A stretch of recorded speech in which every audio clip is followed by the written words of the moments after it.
श्री स्वामी समर्थ. नमस्कार, मी नंदिनी. माझ्या यूट्यूब चॅनलवर तुमचं खूप मनापासून स्वागत करत आहे. तुमच्या मनातील सर्व चांगली इच्छा स्वामी महाराज पूर्ण करो ही स्वामींच्या चरणी प्रार्थना करते आणि आजच्या नवीन व्हिडिओला सुरुवात करते.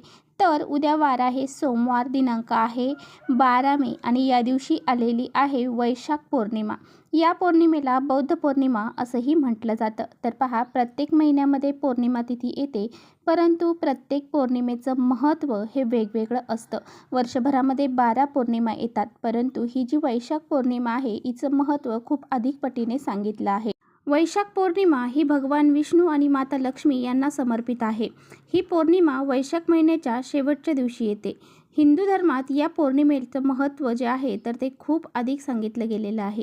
या पौर्णिमेच्या दिवशी दान आणि पूजा पाठ केल्याने खूप सारे सुख, शांती, समृद्धी जीवनामध्ये निर्माण होते. ही जी पौर्णिमा आहे तर ती 11 मे रोजी रात्री 8:02 सुरू होणार आहे आणि 12 मे रोजी रात्री 10:24 असणार आहे. त्यामुळे उदय तिथीनुसार ही पौर्णिमा तिथी जी आहे तर ती 12 मे रोजी साजरी करण्यात येणार आहे.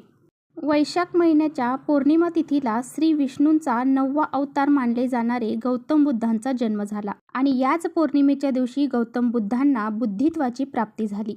त्यामुळे वैशाख पौर्णिमा ही बौद्ध पौर्णिमा म्हणून ओळखली जाते. पहा, या दिवशी आपल्याला भगवान विष्णू, माता लक्ष्मी यांची पूजा अर्चा तर करायचीच आहे, त्याचबरोबर काही प्रभावी उपाय देखील करायचे आहे. आजच्या व्हिडिओमध्ये मी तुम्हाला अतिशय प्रभावशाली उपाय सांगणार आहे. तुळशीला आपल्याला ही एक वस्तू अर्पण करायची आहे. पौर्णिमेच्या दिवशी तुळशीला ही एक वस्तू जर आपण अर्पण केली तर तुमच्या घराची, मुलांची, पतीची खूप सारी प्रगती होईल.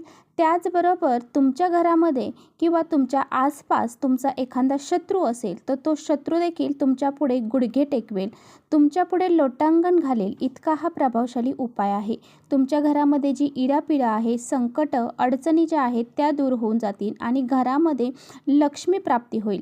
कारण ही जी पौर्णिमा आहे तर ती अतिशय महत्त्वाची पौर्णिमा आहे. या दिवशी तुळशी संबंधित आपण काही उपाय जर केले तर आपल्या घरामध्ये आर्थिक समस्या ह्या दूर होऊन जातात. तर पहा, हा उपाय कसा करायचा आहे याबद्दलची संपूर्ण माहिती आजच्या व्हिडिओमध्ये आपण जाणून घेणार आहोत. त्यामुळे तुम्ही पुढे व्हिडिओ स्किप न करता शेवटपर्यंत नक्की बघा, जेणेकरून तुमच्यापर्यंत योग्य ती माहिती पोहोचेल. आपल्या चॅनलवर जर नवीन असाल तर चॅनलला सबस्क्राईब करा आणि असेच नवनवीन माहितीपूर्ण व्हिडिओ पाहण्यासाठी बेल आयकॉनलाही प्रेस करा. म्हणजे मी जेव्हा कधी नवीन व्हिडिओ अपलोड करेन त्याचं नोटिफिकेशन सर्वात अगोदर तुम्हाला भेटेल आणि तुम्ही एकही व्हिडिओ मिस करणार नाही. त्याचबरोबर खाली कमेंट्समध्ये जय माता लक्ष्मी लिहायला अजिबात विसरू नका. आजच्या व्हिडिओमध्ये जो काही उपाय मी तुमच्याशी शेअर करणार आहे तर हा उपाय तुम्हाला उद्या सकाळपासून संध्याकाळपर्यंत कधीही वेळ भेटेल तेव्हा करता येणार आहे. फक्त दुपारच्या वेळेत हा उपाय करू नका. तर पहा, तुळस ही अतिशय पवित्र आहे आणि तुळशीला लक्ष्मीचं प्रतीक मानलं जातं.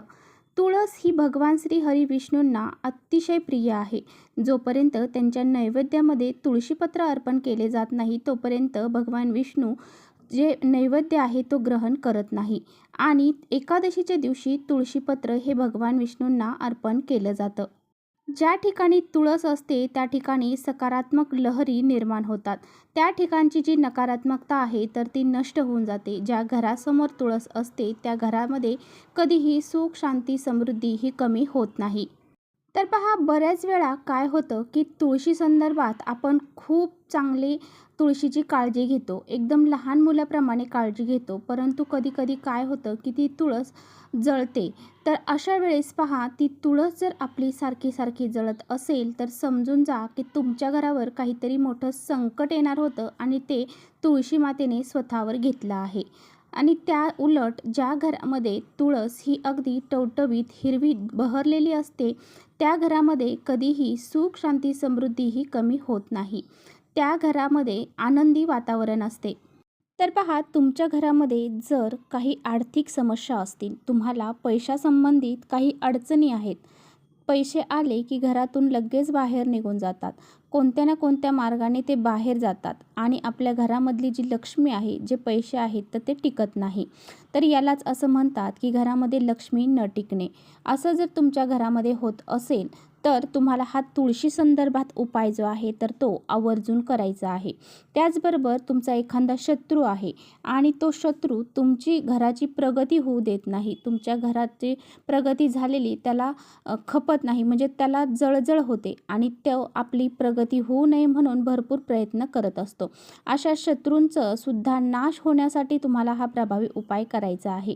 त्याचबरोबर तुमच्या मुलांची प्रगती होण्यासाठी, पतीची प्रगती होण्यासाठी, घराची प्रगती होण्यासाठी हा प्रभावी उपाय आवर्जून प्रत्येकाने आपल्या तुळशीपाशी करायचा आहे.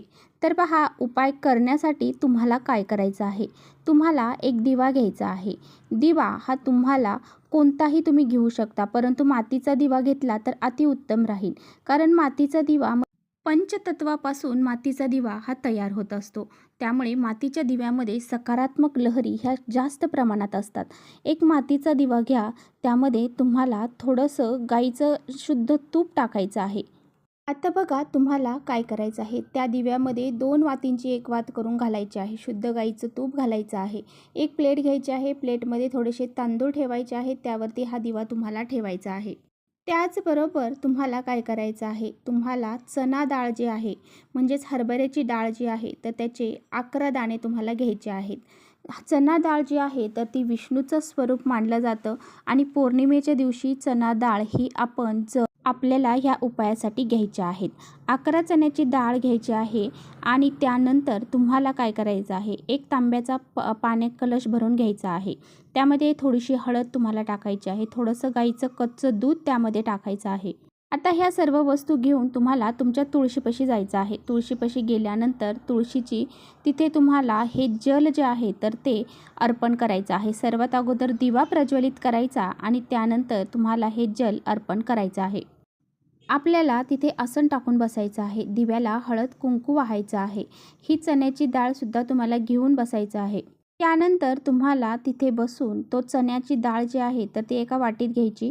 त्यातला एक दाणा हातात घ्यायचा. ओम नमो भगवते वासुदेवाय नमः हा मंत्र म्हणत आणि ती चना डाळीचा जो दाणा आहे तर तो तुळशीच्या मुळापाशी अर्पण करायचा. दुसरी चण्याची डाळ हातामध्ये घ्यायची आणि परत ओम नमो भगवते वासुदेवाय नमः या मंत्राचा जप करायचा आणि तो दाणा देखील तुम्हाला तुळशीच्या मुळाशी अर्पण करायचा. यानंतर तुम्हाला तुळशीला 11 प्रदक्षिणा घालायच्या आहेत. प्रदक्षिणा घालत असताना देखील ओम नमो भगवते वासुदेवाय नमः या मंत्राचा तुम्हाला जप करायचा आहे.